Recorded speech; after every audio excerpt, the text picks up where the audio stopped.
明义，你手怎么了？没怎么，但吸引该练还是得练。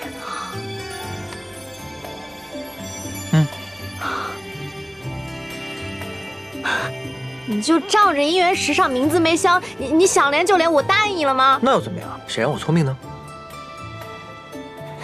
大聪明。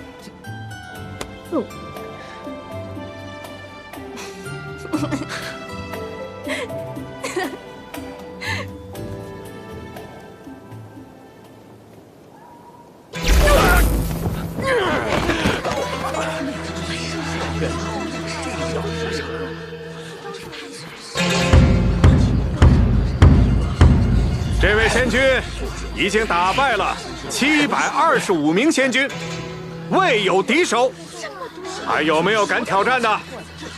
还有吗？若没有人能打赢他，彩头就是这位仙君的了。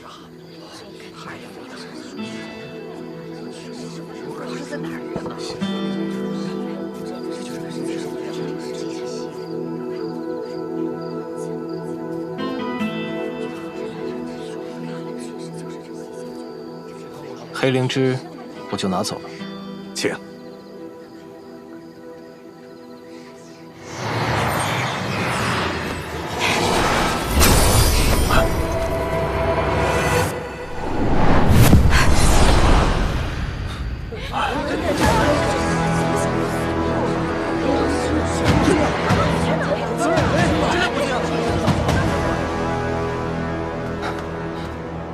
如主上和明义仙子所料，黑灵芝不见了。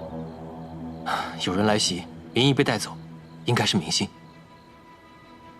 主上，你不去吗？他能应付，我信他。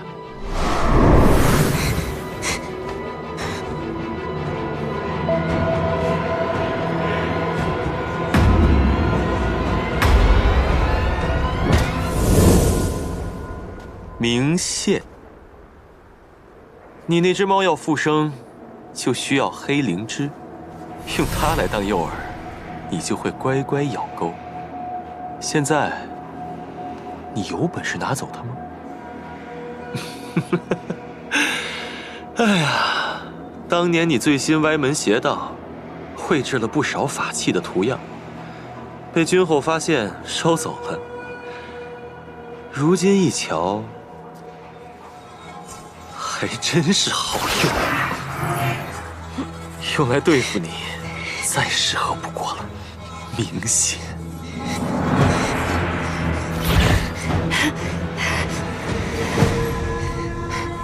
你说这话什么意思？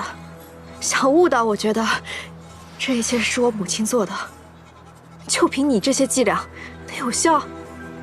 君后当然不会害你了。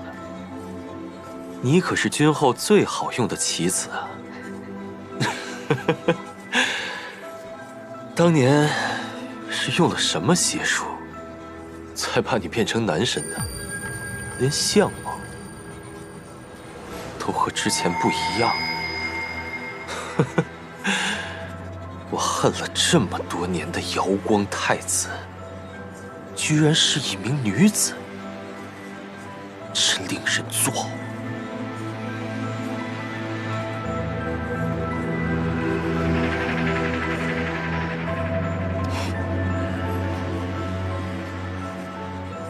可惜你不知道，就连我给你下的离恨天，也是我偷偷放在了青云大会之前，君后亲手给你做的葱油饼里。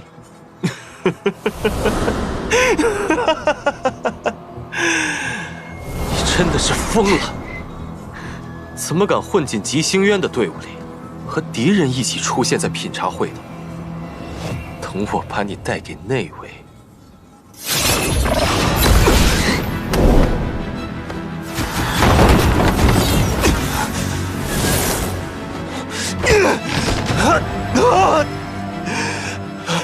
楚水灵州的灵力，楚水神君传给你的，难怪刚刚品茶会灵力大增。要带我见谁？楚水神君吗？原来你都是装的。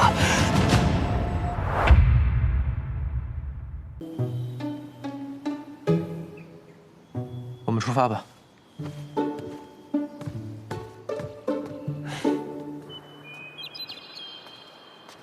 季贤君，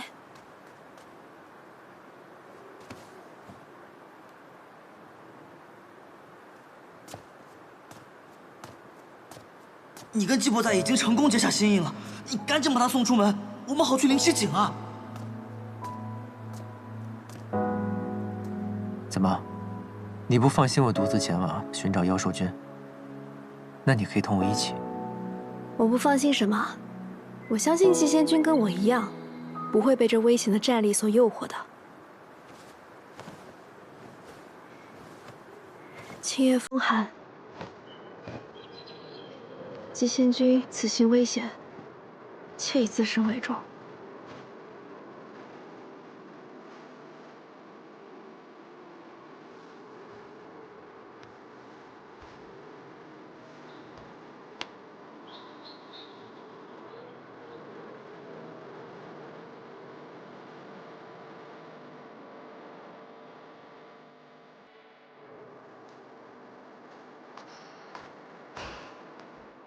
你也会让他独自去寻找妖兽吗？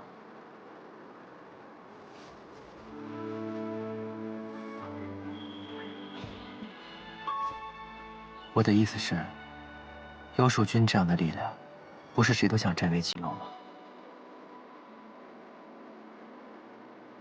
眼下除了我自己，我只信任季贤君。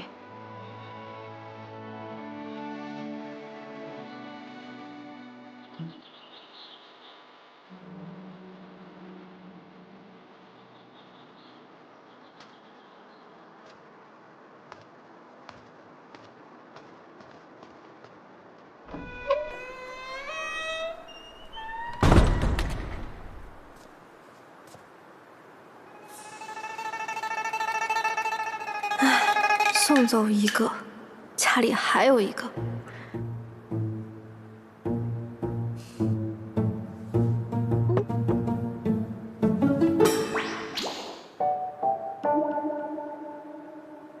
哎呀，荀婆婆，是季大人让你盯着我的吧？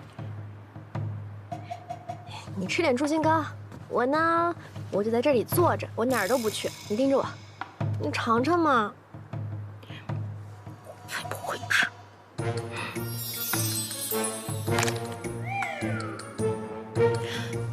你与明宪到底什么关系？主上能放过你，想来你没有什么大问题。但是老山还想再问一句：我和明宪有婚约。婚约？你和明宪？嗯。你是瑶光山的探子？嗯。不对不对，那主上一定不会放过你。他能留下你，说明你不会害他。嗯。那你怎么会在吉星渊？你还在花月夜？我……难道明宪老贼与我那日日要打我的老汉一般下作，害你去花月夜补贴家用？确实是算他害的。一代战神，竟如此下作！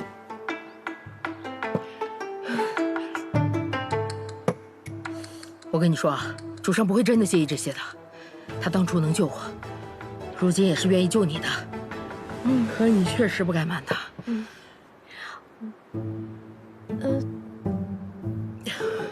那确实有点过分了。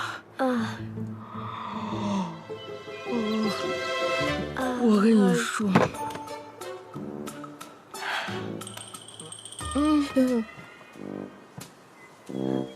荀婆婆，荀婆婆，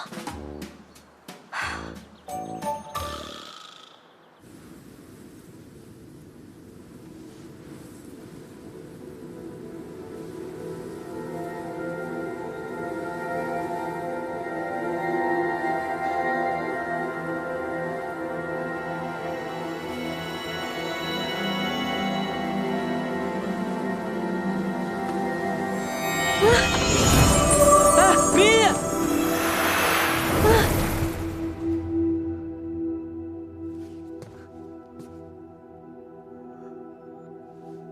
我曾在书中见过陈元描述，恰如此景。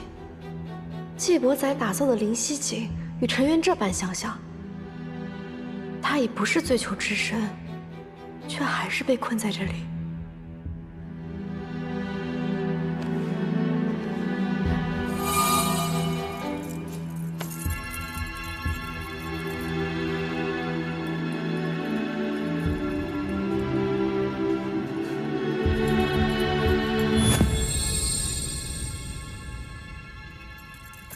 黄粱梦就在这儿。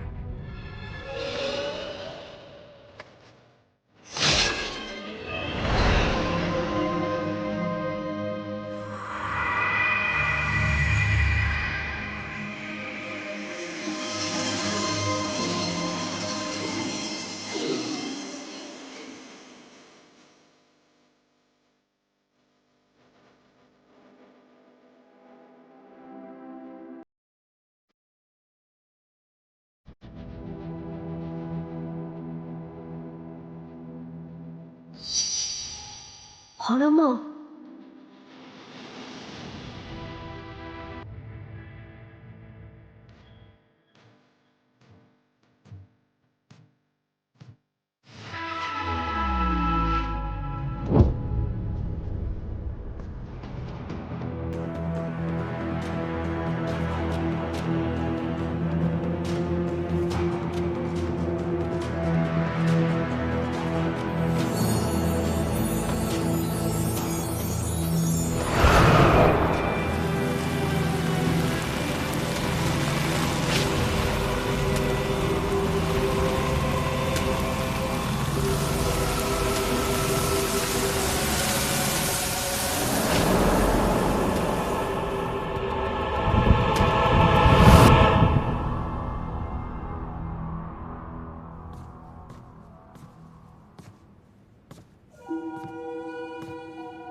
血印。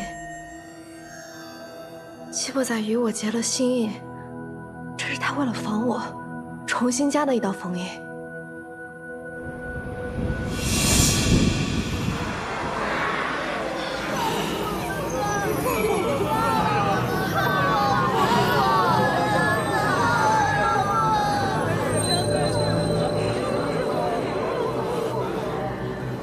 这些都是陈渊最求的死灵。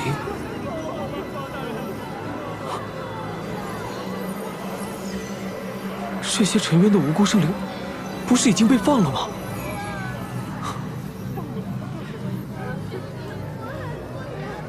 他们根本就没有平安离开陈渊，是穆启白把他们又抓了回来。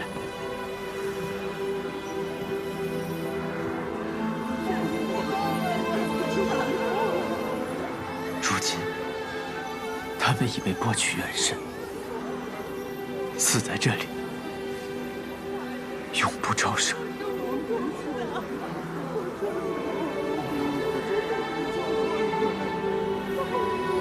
怕你？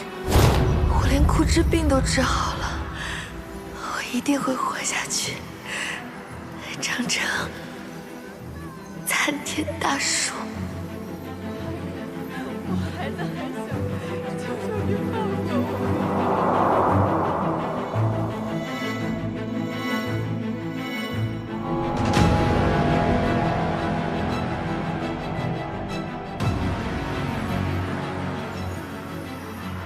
不可能，若水仙子怎么会在这儿？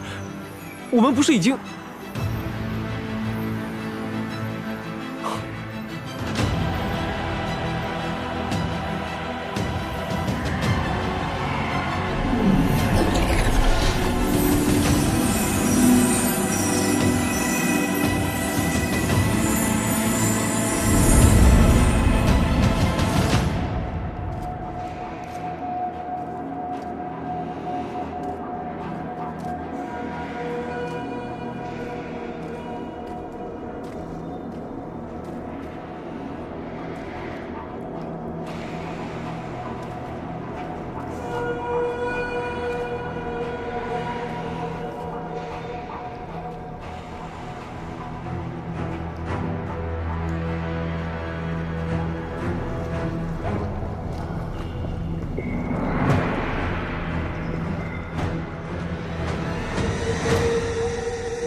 好好进食吧。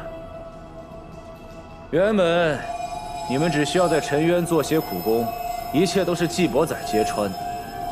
如今沉渊被封，司叛堂放了，就算你们知道的不多，也有可能一不小心就泄露了什么秘密，所以你们就只能做饲料了。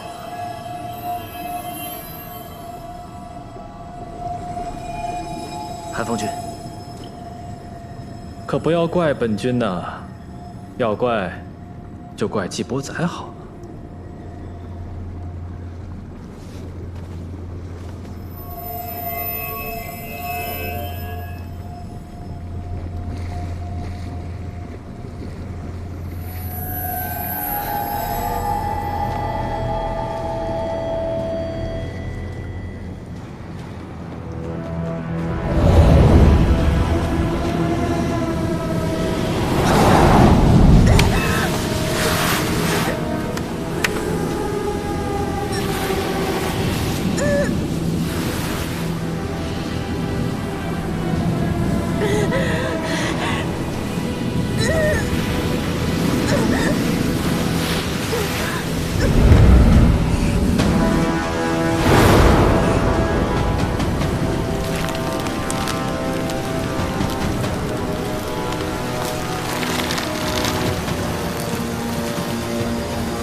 好弱呀，真的太弱了，轻轻一折就断了，这怎么能行？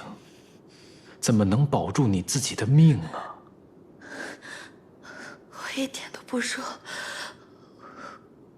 我连苦之病都治好了，我可是很有韧劲儿的，我一定要活下来，长成参天大树。果然，你也很想变强的吧？我好不容易才得救了，我不能让娘亲失望，不能让救我的人白费功夫，我一定要好好活着。好，让我来帮你吧。仅凭这么弱小的你，是无法靠自己成为强者的。不服退而求其次，成为强者的一部分，或许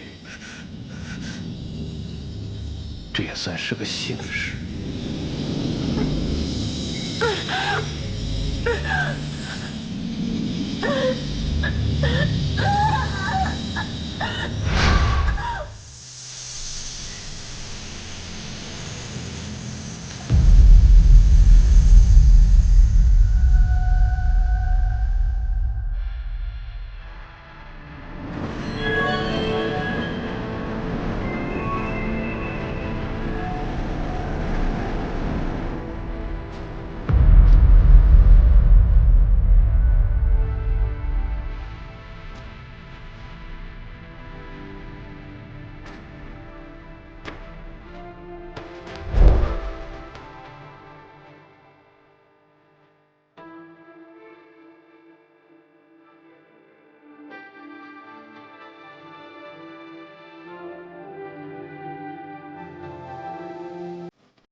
你这是做什么？我吃了金叶草，枯枝病都好了，所以我想把这个送给姬仙君，作为礼物。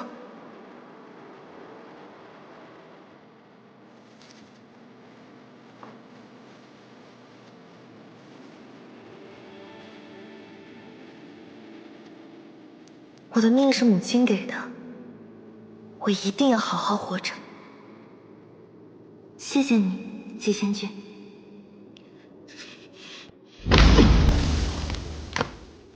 主上。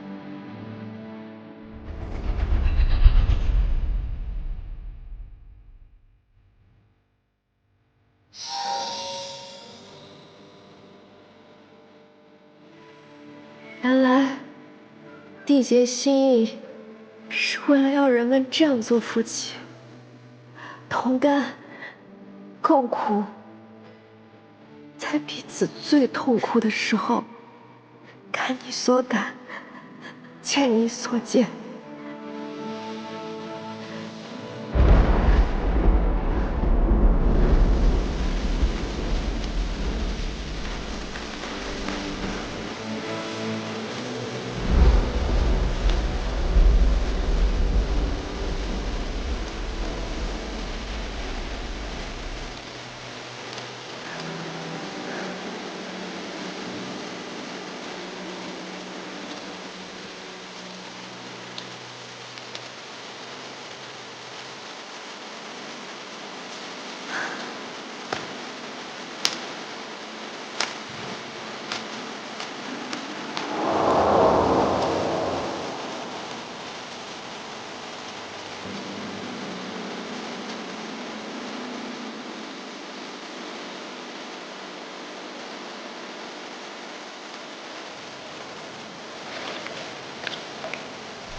季伯才，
你不必为我消耗灵力，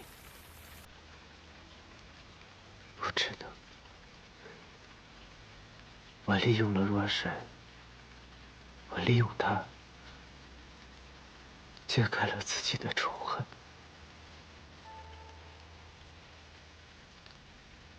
然后我就只想着怎么摆脱他。我以为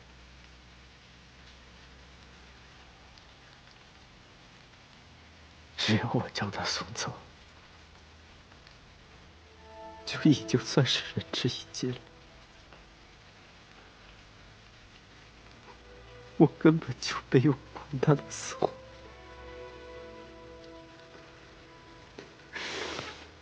不是的，不是这样的。季伯仔，穆七白，他用来滋养妖兽君的那些人，他们都是和我一起被抓去沉渊的。多的是老弱妇孺，甚至还有年纪比我更小的人，他们都没有机会，他们也都是无辜的，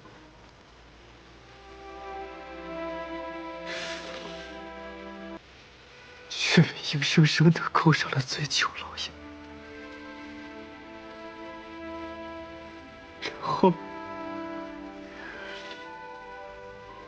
然后还要成为妖兽君的饲料。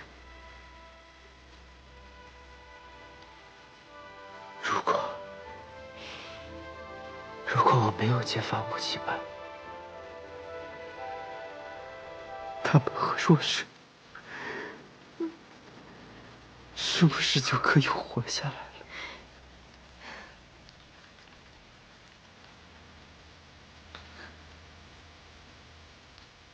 可是，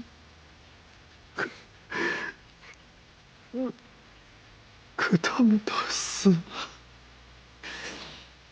是我连累了他们。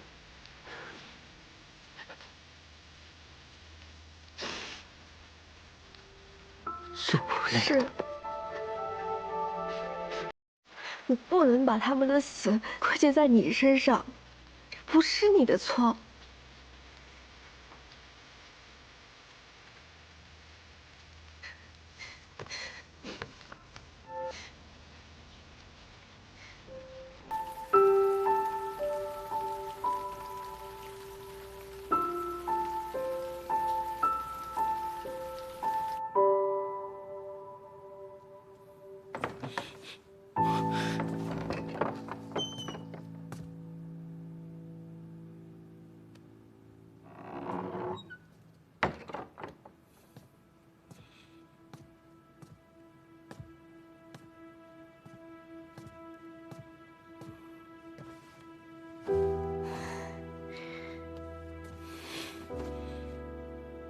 黄粱梦，我找到了，但他下了道血印，我拿不到。血印，那应该只有他能解除。看来季伯仔还是对你有所防备，那咱们……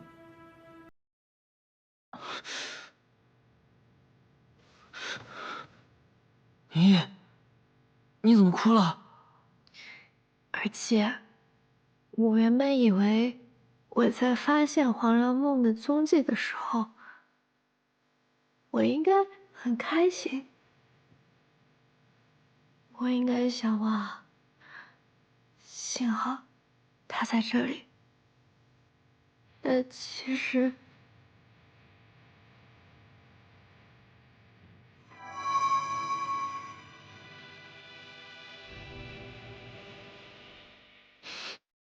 不说这些了。而且，现在有个最重要的事情，要消灭妖兽君，对付穆七百，对吗？嗯。那你怎么办？我们可以先把黄粱梦给偷过来，先把你的毒解了，这样我们胜算才更大，不是吗？而且，如果是你的话，一个活着的坏人和一个死去的好人，你选哪个？明义，我一直都只想让你做一个老不死的好人。什么老不死的好人，你还老不死的好猫呢？连你牙都掉光了，小鱼干都吃不了了。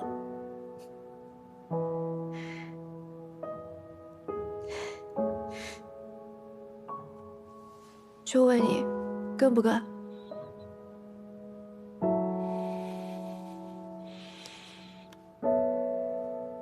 想清楚啦？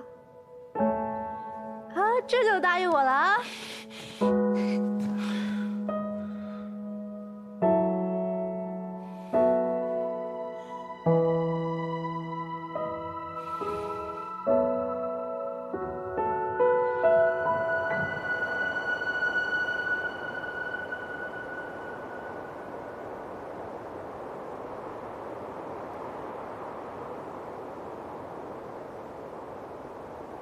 你居然失去了对陈渊的控制。这只是暂时的。陈渊表面上是被司盼堂查封，但没有人知道石灵术和陈渊相连。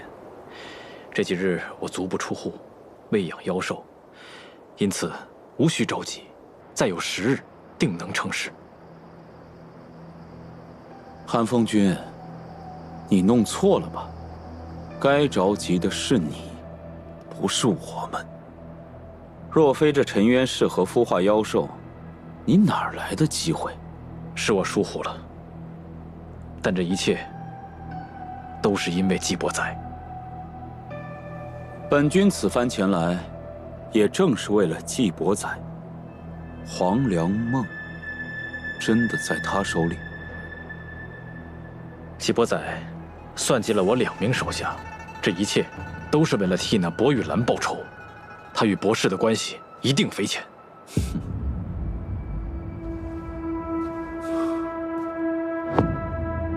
没有直接回答本君的问题，看来你还真的不知道黄粱梦的下落。本君真的怀疑，你也想保全季伯载，让他有朝一日拿下青云大会，成为6境第一，让你们吉星渊彻底的摆脱逐水灵州。我对逐水灵州绝无二心。就算你有，那也没用。青云大会的输赢，谁来了也翻不过来。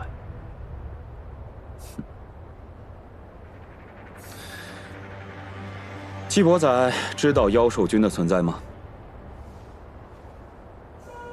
尚未察觉。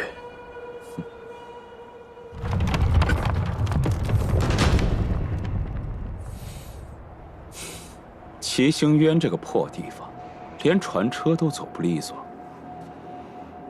少君，哎，还是有劳韩风君亲自加把力呀。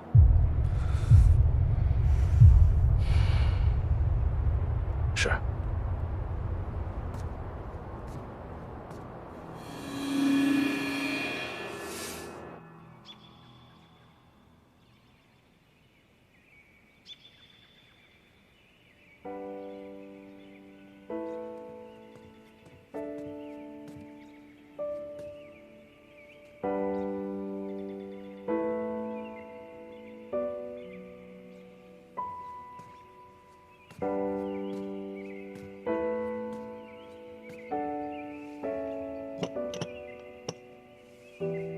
不出10日，妖兽军将成。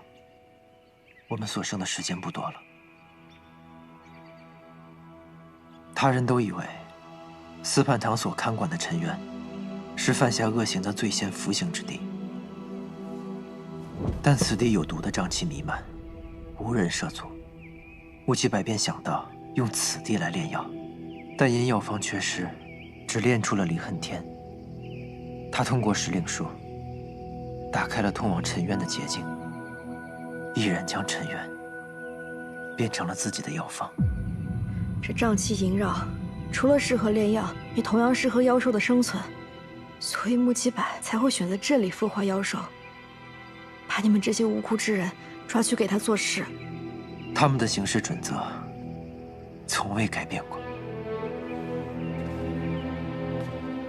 将孤儿寡母老弱残障抓入尘渊，死了就是死了，无人替他们伸冤，所以一直在搜罗和当初我一样的人，生死都无人问津的人。因为对于他们来说，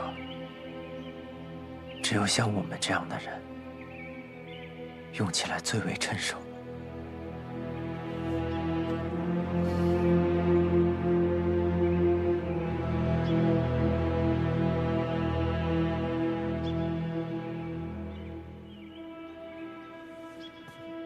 明一，你说过，若想要彻底铲除尚未炼成的妖兽菌，可以将自身作为化妖之鼎，将妖兽菌的妖元汲取，进行炼化。告诉我，这化妖之术该如何施为？要行此术，需要有一法力高强之人，以自身做化妖鼎。这事交给我。仙君是极心渊的斗者，不能有差错。我既答应过仙君，我自愿做这化妖鼎。你都说了，只有法力足够高强的人，才有可能成功。我又不是没见过你施法，你灵力有限，即便你身有灵脉，也不可能成功。就是因为这样，更应该我去做这化妖鼎，才能保存我们中最强战力。只要仙君一出事，穆七白肯定会有所动作。若是你也折损了，我们怎么对付他和他背后之人？只是做化妖鼎，怎么可能折损于我？可是你……就这么定了。以身做化妖鼎，一共3个步骤，越往后越凶险。第一步，修炼灵力，固化自身丹元。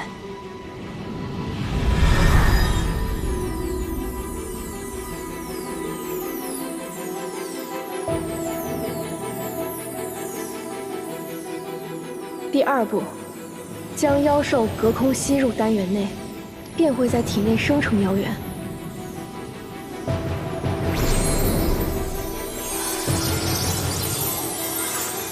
第3步，以自身为鼎，与妖元共生，将之炼化。此时为第1阶段，祭仙君会耗尽全部灵力，身体虚弱，切记绝不可出无归海。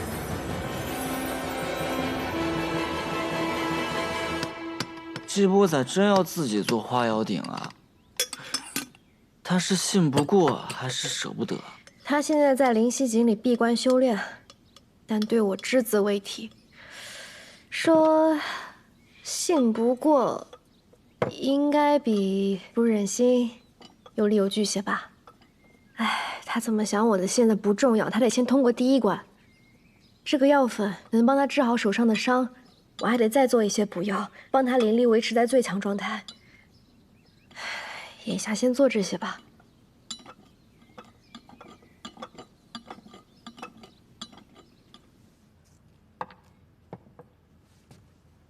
司盼，这么晚了还不回去休息？其他兄弟都已经走了。你先回去吧，我批完这本就走。是。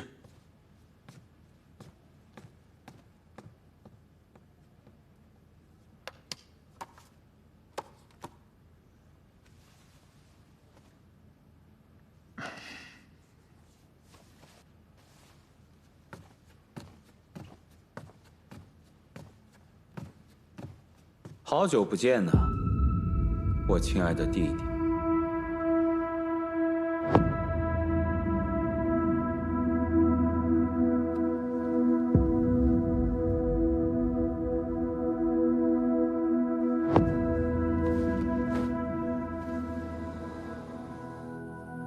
你最近可真是春风得意，风生水起啊！哥哥为我特意跑来济星渊，肯定不值得，一定还有更重要的原因吧。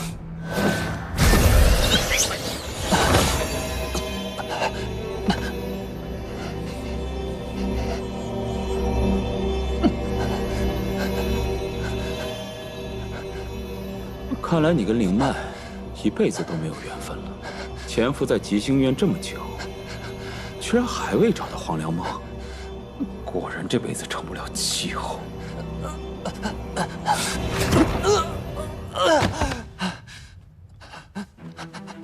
既然我来了，你大可停止寻找他的妄想。哥哥还是和从前一点都没变，只会向更弱者回头罢了。是啊，你就是更弱的那一个，这一点也一直没变呢。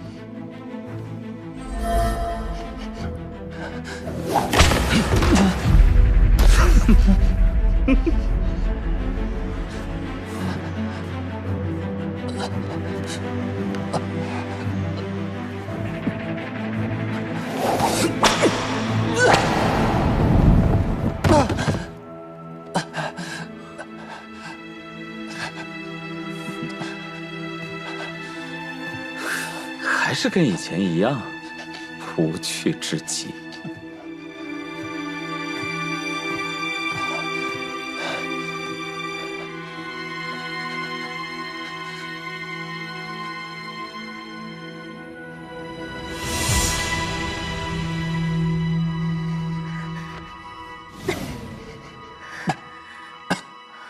傅爷，我没事了。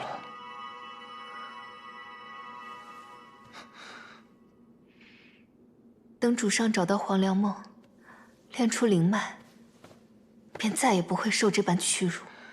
傅爷，我说过了，我不要黄粱梦了。主上，你能不能多为自己考虑一些？情爱有那么重要吗？你自己想要的，自己还在恨的，自己的一生，难道要为一个女人放弃吗？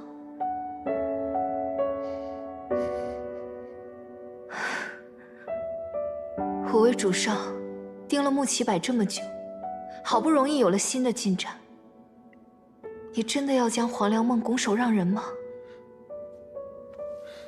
什么进展？是有黄粱梦的消息了吗？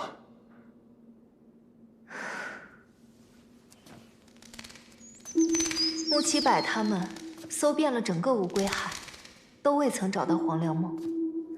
我便猜测，或许是季伯载能够变换出一个真实的灵犀井，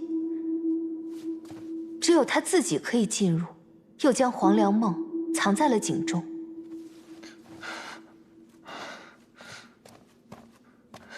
灵犀井。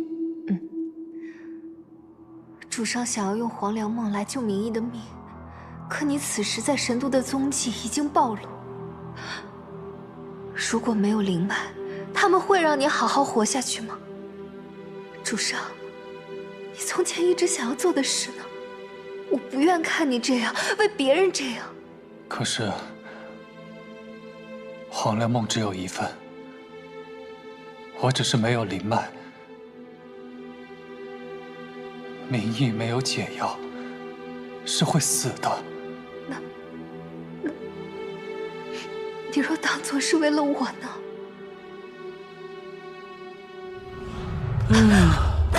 抓你可真费劲儿啊！我听说过，狐狸越是遇险，它的皮毛越是鲜艳。把你做成狐球，还需要你紧张一下，给你上上色。那我们就来玩个游戏吧。陪你玩这事儿，还能让我遇险呢，我开心还来不及。你这副厚颜的模样，总让我想起一个特别讨嫌的人。哥，你这鞭子不太行啊，不到3日就已经愈合了。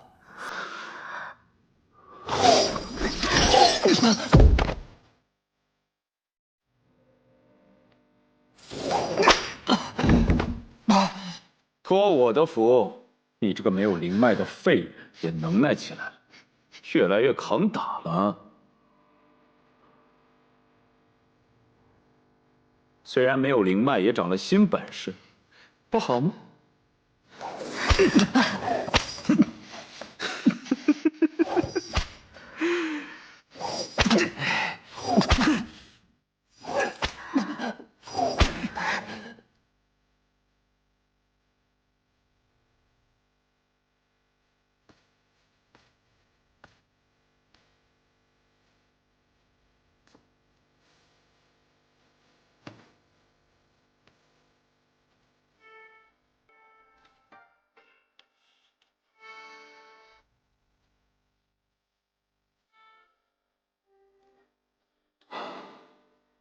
受伤了？那你怎么不跑？什么火力这么大？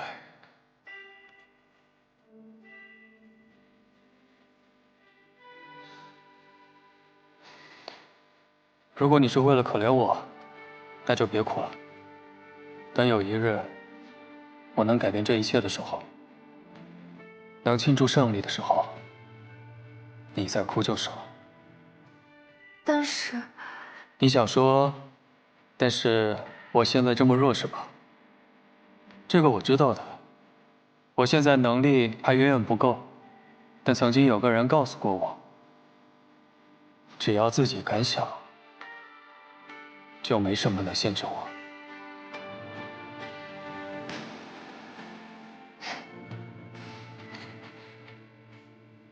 其实都一样，先想着好了，先活下去。未来总有一天，没什么能限制我们。哪怕你是只小狐狸。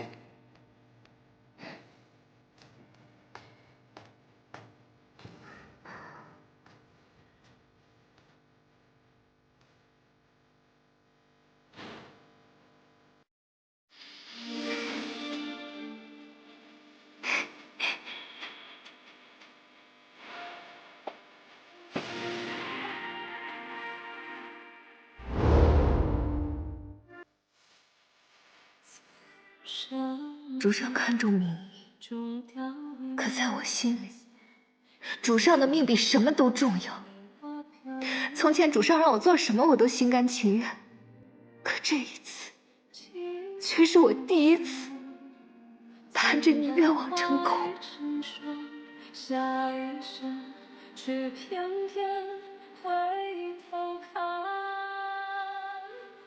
主上，你知道吗？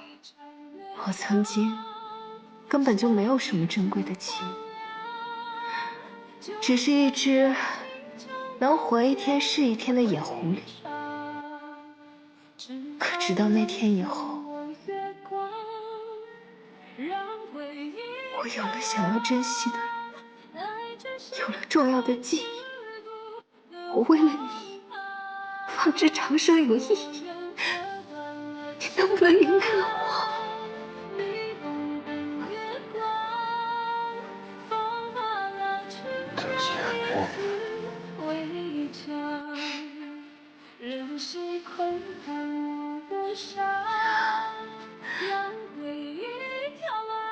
主上若执意如此，至少隐藏好自己的行踪，别再被他们发现了。我也会想办法去确定季伯宰是否真的练出了实体的灵犀技。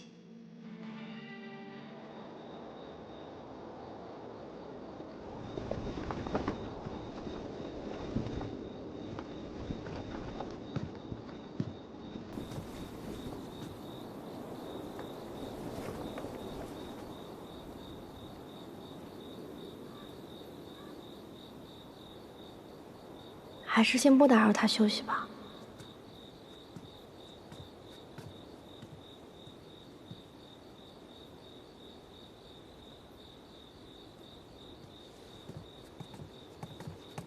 要找我？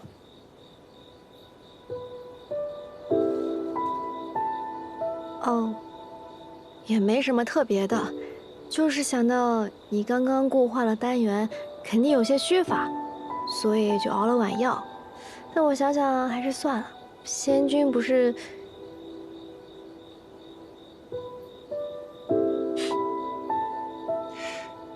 不是，你这好意，我到底能不能领到啊？仙君不是说不吃外面东西吗？还在说这个？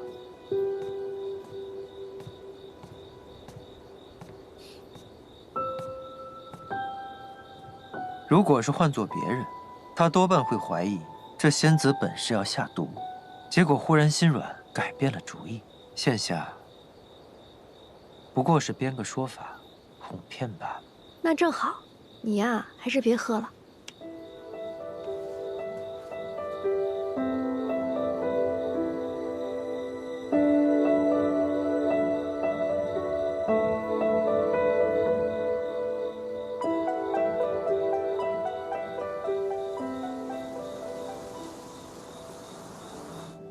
是时候开启第2步了，需用传送法阵，将丹元送抵沉渊，彻底吸空妖兽元神。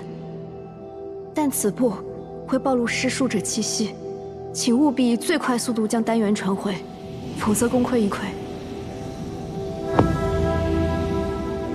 以无身作祭，引浩然正气。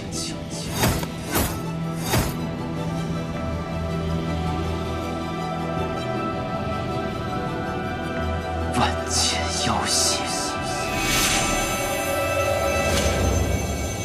阵风。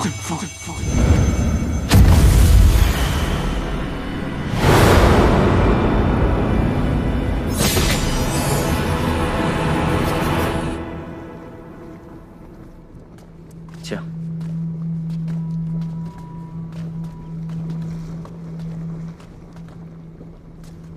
景熙君，请看，只需再过3日，妖兽君便能养成。届时，妖兽的数目、力量，都足以媲美100年前灵脉女仙豢养的妖兽。我过去一向嫌纪星渊绳床瓦造，上御旁风，没想到这个穷山恶水，哼，居然派上了用场。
为何妖元全都被吸走了？这……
我在。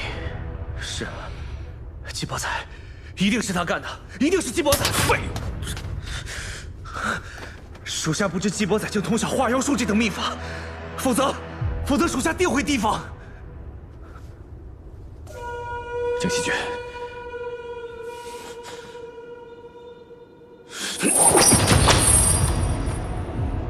果然不能对这个地方有一点指望，穷山恶水。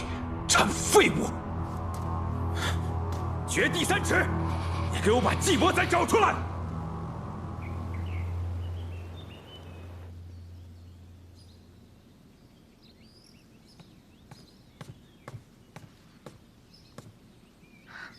公主先休息一会儿吧。少华盘宫的尊者可绝不能是花架子，这庆云大会的任何细节，我都要牢记于心。公主真的长大了。是输怕了。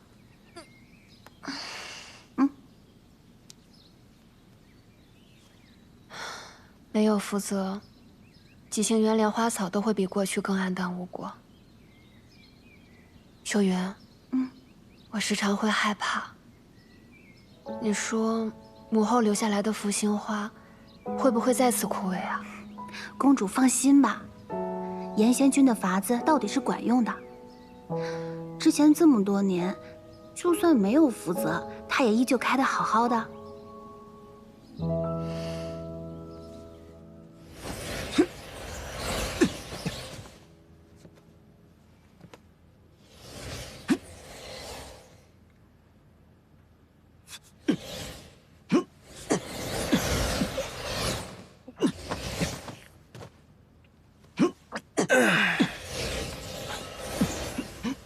各位，我们没日没夜的训练，而身为最重要的战客，季伯载却连日不曾现身，置整个寿华叛宫于不顾。那我们还练什么？我们拼死拼活的又为了什么？就是啊，对啊，为什么？青云大会是团战，我们需要的领袖是能够统领大局的，而现在，像季伯载这样的人。被公主封为战客，奉若至宝，那我们还在乎什么？我们干脆都不要练了。孙辽说的对，季伯载再不露面，就不配再当战客。是啊，他不来，我们就没有必要再练了。对啊，我们练什么呀？你们别这么说呀！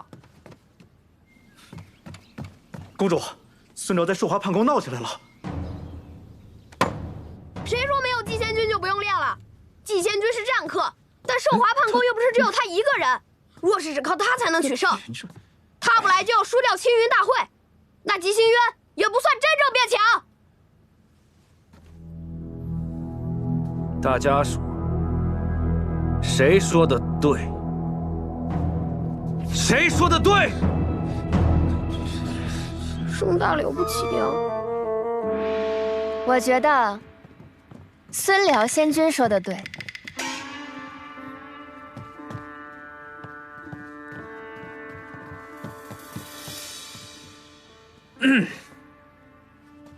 季伯载身为战客，却对寿华叛宫不管不问的，在他的心里面，根本就没有极星渊。是啊，公主也他说的对啊。这要是韩风君管理寿华叛宫，肯定出不了这事儿。就是。对季伯载来说，斗者青云之路，不过是他摆脱醉囚这个下贱身份的晋升之阶罢了。哦，原来季伯载一直是这样想的，难怪我一直想不通，这季伯载为何不肯来训练。倒是孙辽仙君这番话点醒了我，这样的人的确不配在我寿华叛宫当战客。对，就是没错，不配，他不配。不如我们今日改选战客。这改选谁啊？战客之位那么重要，这得好好选个人才行。对啊，我觉得孙辽仙君就不错。公主，开玩笑的吧？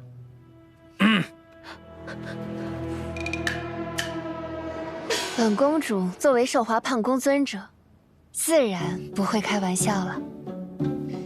孙辽仙君参加了上届青云大会。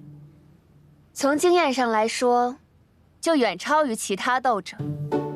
况且，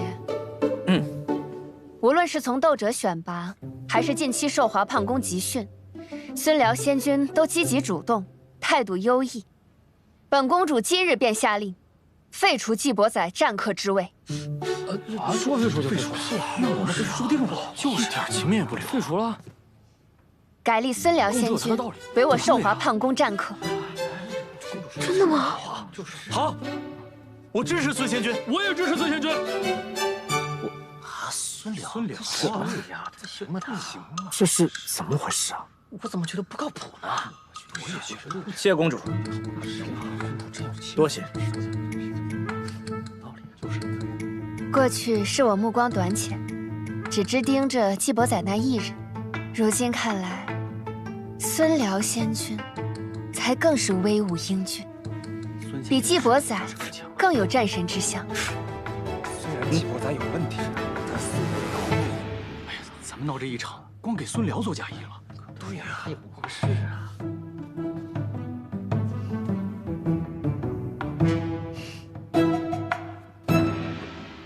孙辽贤君，定要带大家好好练习。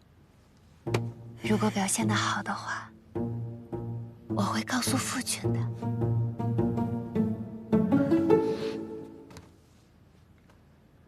是，公主。我都让你当战客了，你还唤公主，不改口为尊者吗？